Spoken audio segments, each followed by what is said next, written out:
We came up to New York in December of last year to participate in the 78 project, where you perform a song from the public domain, you sing into the can in a 78 RPM acetate recording device, and you basically cut a record, literally cut a record in real time as you're performing the song. And preparing for that, we had a hard time just picking which single song we would perform, and we had maybe 15 or 20 sort of candidates. We realized that almost all of them sort of fell loosely under the umbrella of murder ballads, and we just sort of had this sort of fleeting of the moment thought, oh, we should just do a whole record like this. And then 5 minutes later we had, that's a really great idea, we should do a whole record like this. So then we just started manically preparing for that, and by March we were in the studio, and we had sort of hoodwinked some serious players to come be a part of it with us, and went to this old 200-year-old house on a farm in Kentucky and set up in the great room and let the house be a part of the band and made a record. And it's nice because not all of our songs, but a lot of songs on previous Vandaveer records are multi-tracked, not necessarily performed live. Mm-hmm. And this thing is mostly performed live, which is refreshing. So murder ballads were written for a purpose, not just for music purpose.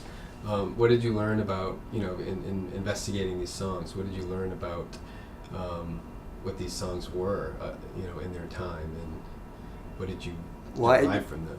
Yeah, I mean, they all derive from actual real events, or most of them do. I mean, some of them are sort of spin-offs, but we kind of equate it to, today we have CSI, or we have Law and Order, or NCIS, or then we have the real murder mystery programs, like the first 48 hours or something like that. And people are fascinated by those things.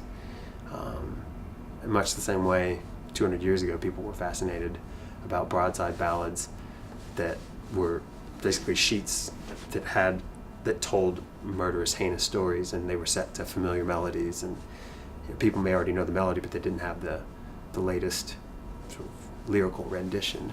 Mm-hmm. One of the guys that performed on the record with us is a folklorist, so he was able to sort of educate us even further in the nature of things, in the nature of how these things were written. And he told us that in some instances it was a part of the sentencing. When someone was caught for a crime, that they would have to actually document what they did, and then that would be taken and, I guess, sprinkle some poet dust on it and turn it into a song or something. But they document real things that happened, really ugly things that happened. The murder of the Lawson family, it's a true story. I mean, some people speculate that it was mob related, that it was staged to look like homicide and suicide, but most people think that Charlie Lawson's eldest daughter was probably pregnant with his child, and to keep it all, who knows? Who knows? But not a pretty thing. Right. Does it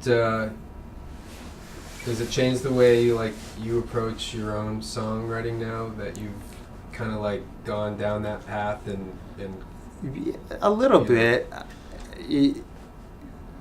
I've written some murder ballads myself, but really more just sort of fictitious, tall tale telling kind of stuff.